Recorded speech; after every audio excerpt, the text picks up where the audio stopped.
क्या आपने कभी सोचा है कि एक ऐसा क्रोध जो देवताओं को भी कांपने पर मजबूर कर दे, जो एक आधा मनुष्य आधा सिंह का रूप, जो न तो दिन था न रात, न भूमि था न आकाश, न मनुष्य था न पशु, फिर भी सब कुछ था। क्या एक छोटे से बालक की भक्ति इतनी शक्तिशाली हो सकती है कि वह स्वयं विष्णु को अवतार लेने पर बाध्य कर दे? और वह क्रोध जो हिरण्यकशिपु को चीर फाड़ कर मार डालने के बाद भी शांत न हुआ, आखिर क्या राज छिपाए हुए था? क्या यह क्रोध सिर्फ एक राक्षस का अंत था, या धर्म की रक्षा का प्रतीक जो आज भी हमारे अंदर छिपा है? दोस्तों, आज हम खोलेंगे नरसिंह अवतार की उन अनकही परतों को जो भगवत पुराण, विष्णु पुराण और अन्य ग्रंथों में दबी हुई हैं। यह कहानी है क्रोध की, भक्ति की और एक रहस्यमयी शक्ति की, जो आपको अंत तक बांधे रखेगी, क्योंकि हर सवाल का जवाब अगले सवाल को जन्म देगा और हर रहस्य एक नया आश्चर्य। चलिए शुरू करते हैं इस यात्रा को, जहां हर मोड़ पर एक नया रहस्य इंतजार कर रहा है। सबसे पहले आइए हम उस राक्षस राजा की दुनिया में उतरे जिसके कारण यह अवतार हुआ। हिरण्यकशिपु नाम ही डरावना लगता है ना? लेकिन यह सिर्फ नाम नहीं, एक पूरी सृष्टि का संकट था। विष्णु पुराण के अनुसार हिरण्यकशिपु का जन्म दैत्यराज कश्यप और दिति से हुआ था। वह हिरण्यकश की संतान था, जिसका अर्थ है स्वर्णाकार शरीर वाला। लेकिन उसकी महत्वाकांक्षा स्वर्ण से कहीं ऊपर थी। वह चाहता था अमरत्व, जो देवताओं के पास भी नहीं था। कल्पना कीजिए, एक ऐसा राजा जो ब्रह्मा जी के द्वार पर पहुंच गया, तपस्या की जो हजारों वर्षों तक चली। ब्रह्मा प्रसन्न हुए, लेकिन हिरण्यकशिपु की चालाकी ने उन्हें फंसा लिया। उसने वरदान मांगा, मुझे न मनुष्य मारे, न पशु, न दिन में न रात, न घर के अंदर न बाहर, न धरती पर न आकाश में। ब्रह्मा स्तब्ध। यह वरदान इतना जटिल था कि लगभग अमृत ही दे रहा था। लेकिन क्यों? क्यों एक राक्षस इतना चालाक? क्योंकि उसके भाई हिरण्याक्ष को वराह अवतार में विष्णु ने मार दिया था। हिरण्यकशिपु का क्रोध विष्णु पर था। वह कहता था, मैं ही भगवान हूं, और उसने देवताओं को हराकर त्रिलोकी पर राज किया। क्या आप कल्पना कर सकते हैं? सूर्य, चंद्र, वायु, सब उसके अधीन। लेकिन यह राज कब टूटा? एक छोटे से बालक के कारण, जो उसका अपना पुत्र था, प्रहलाद। नाम तो सुना होगा, लेकिन क्या आप जानते हैं कि प्रहलाद का जन्म कैसे हुआ? यहां एक रहस्य है जो आपको चौंका देगा।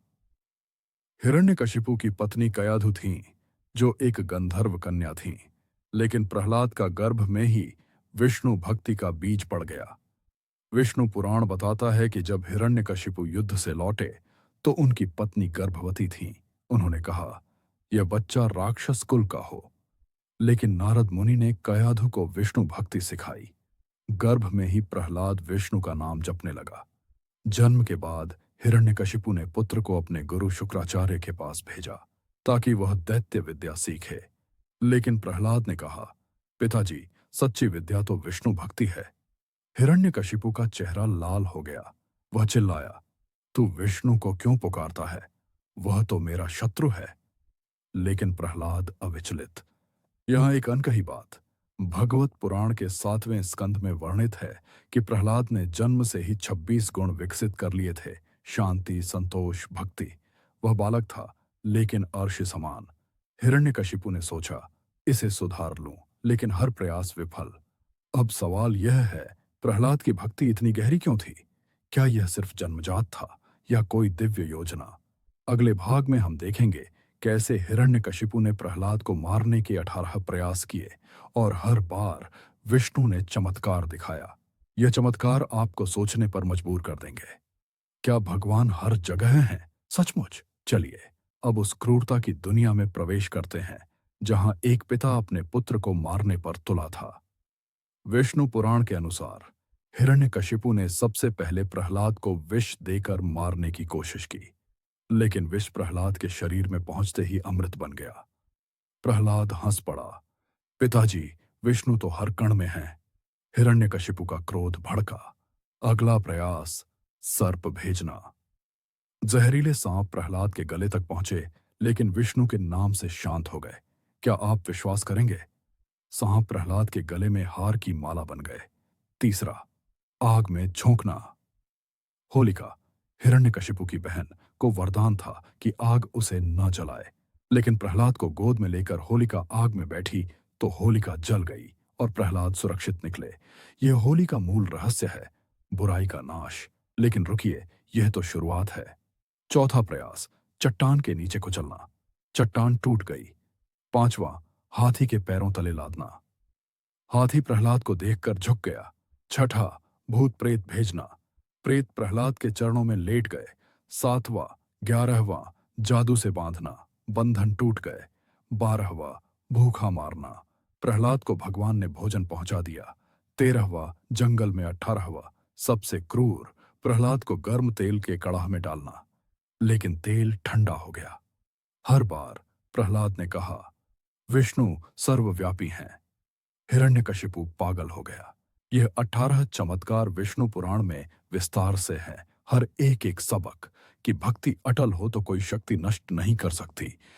लेकिन अब सवाल, क्या हिरण्यकशिपु को यह संदेह न हुआ कि कोई दिव्य शक्ति है? बिल्कुल हुआ। और यहीं से शुरू होता है वह रहस्यमयी घटना जो नरसिंह अवतार का जन्म बिंदु बनी। क्या एक खंभे से सिंह मनुष्य निकल सकता है? अगला भाग आपको सिहरन देगा।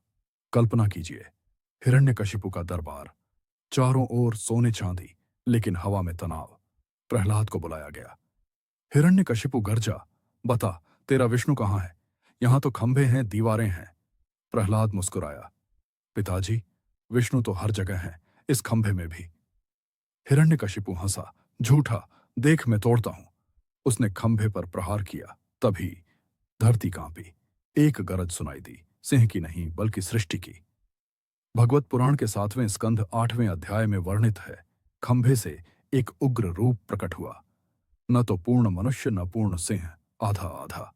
सिर सिंह का, धड़ मनुष्य का, नाखून सिंह जैसे, लेकिन आंखें विष्णु की करुणा से भरी। यह था नरसिंह।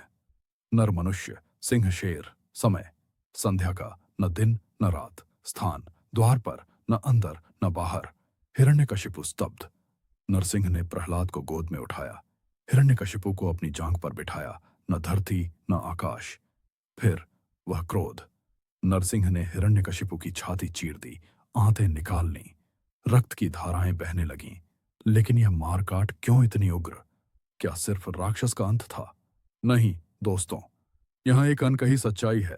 भगवत पुराण कहता है कि नरसिंह का क्रोध वरदान का उल्लंघन न करने का था, लेकिन गहराई में यह अहंकार का विनाश था। हिरण्यकशिपु ने स्वयं को भगवान कहा था और नरसिंह ने दिखाया कि सच्चा भगवान कौन है। लेकिन रुकिए, मार के बाद क्रोध शांत क्यों ना हुआ? यह रहस्य अगले भाग में खुलता है, जहां देवता भी डर गए। हिरण्यकशिपु का शव सुलग रहा था, लेकिन नरसिंह का क्रोध, वह तो ज्वालामुखी की तरह फूट पड़ा। भगवत पुराण वर्णन करता है, नरसिंह की आंखें लाल, दांत बाहर, गरज इतनी कि आकाश फटने लगा। देवता, ब्रह्मा, शिव, इंद्र सब कांपने लगे। क्यों? क्योंकि यह क्रोध सिर्फ हिरण्यकशिपु पर नहीं बल्कि समस्त अधर्म पर था। एक अनकही बात, विष्णु पुराण में कहा गया है कि नरसिंह का रूप उग्र नरसिंह था, जो तंत्र शास्त्र में भी वर्णित है। यह क्रोध प्रतीक है मनुष्य के भीतर छिपे पशु प्रवृत्ति का, जो धर्म की रक्षा के लिए जागृत होता है। लेकिन शॉकिंग फैक्ट, नरसिंह का क्रोध इतना तीव्र था कि पृथ्वी डगमगा रही थी। देवताओं ने प्रयास किया। पहले ब्रह्मा ने स्तुति की, विफल। फिर शिव ने तांडव किया, नरसिंह शांत न हुए।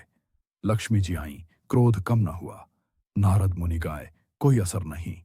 आखिरकार प्रहलाद आया। वह बालक जो अब राजा बनने वाला था, नरसिंह के चरणों में गिरा। प्रभु, आप तो मेरे रक्षक हैं, अब शांत हो जाइए। और चमत्कार, नरसिंह शांत हो गए।